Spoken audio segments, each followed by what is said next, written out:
Dear friends, आप सबका फिर से एक बार स्वदेशी कामधेनु गौशाला में स्वागत है। और आज जिस टॉपिक पर हम बात करने जा रहे हैं, बहुत ही इम्पोर्टेंट टॉपिक है। बहुत ही लोगों के जहन में इस बात को लेकर बार बार प्रश्न आते हैं, ये दूध में क्या फ़र्क है। तो आज जिस टॉपिक पर हम बात करने जा रहे हैं वो है A1 और A2 मिल्क।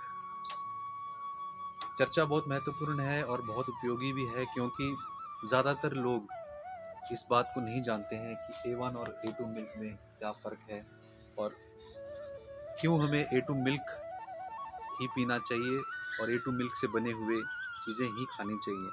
तो A2 और A1 मिल्क में सबसे पहला डिफरेंस ये है कि जो A2 मिल्क है that comes from the Indian humped cow, जिसे आप पीछे देख रहे हैं, जिस गाय के पीछे हम्प है, और उस गाय से जो दूध मिलता है वो है A2 घी, A2 मिल्क। और the milk which we get from the Jersey cows or the mixed cows, it is called as A1 milk। जो दूध हमें जर्सी या दोगली गायों से मिलता है उसको हम A1 मिल्क कहते हैं।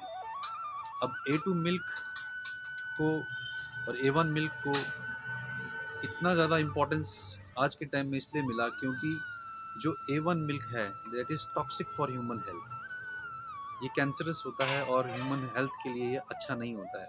ऑन द अदर हैंड, दूसरी तरफ देखें तो जो A2 मिल्क है that comes from the humped cow is very useful and beneficial for the human health.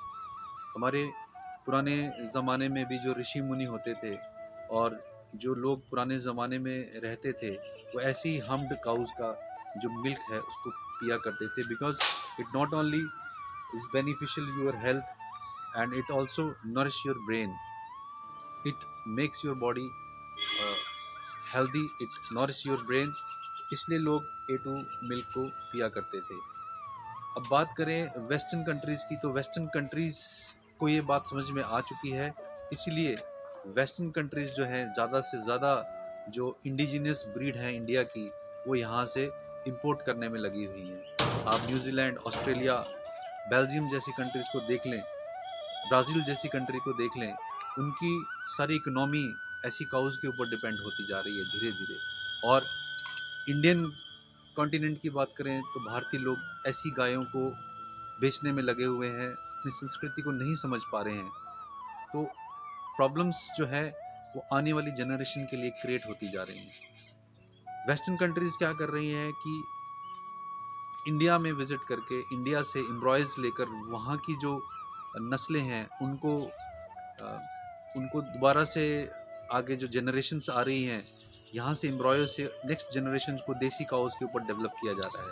और इंडिया में जो लोग हैं वो सिर्फ दूध की क्वांटिटी के लिए, एबंडेंस ऑफ मिल्क के लिए क्या कर रहे हैं कि जर्सी, देसी और HF काउस का पालन कर रहे हैं।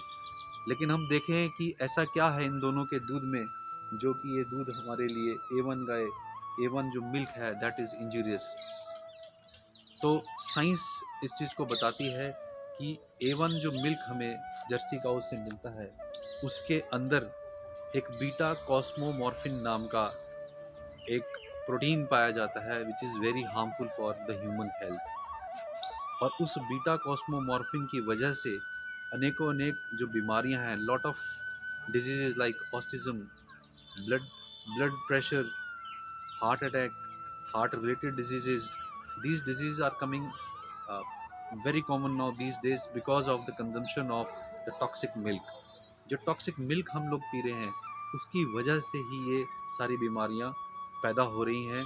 इस बात को हमको समझना होगा और इस बात को हमें अपने जहन में उतारना ही होगा, और कि अगर हम भारतीय गाय, और वो भी द हम्प बेस्ड गाय, जिस गाय के पीठ पे आप हम्प देखते हैं, उस गाय के इस हम्प में सूर्य केतु नाड़ी का हमारे आयुर्वेद में वर्णन आता है कि जब ये नाड़ी सूर्य के संपर्क में आती है तो सूर्य की किरणों का जो प्रभाव होता है वो उस दूध में जाता है, और उस दूध को जब हम ग्रहण करते हैं इट इज़ लाइक कि हम एक ऐसी पवित्र और ऐसी ऊर्जावान चीज़ को कंज्यूम कर रहे हैं जो हमारी बॉडी के लिए बहुत फ़ायदेमंद है।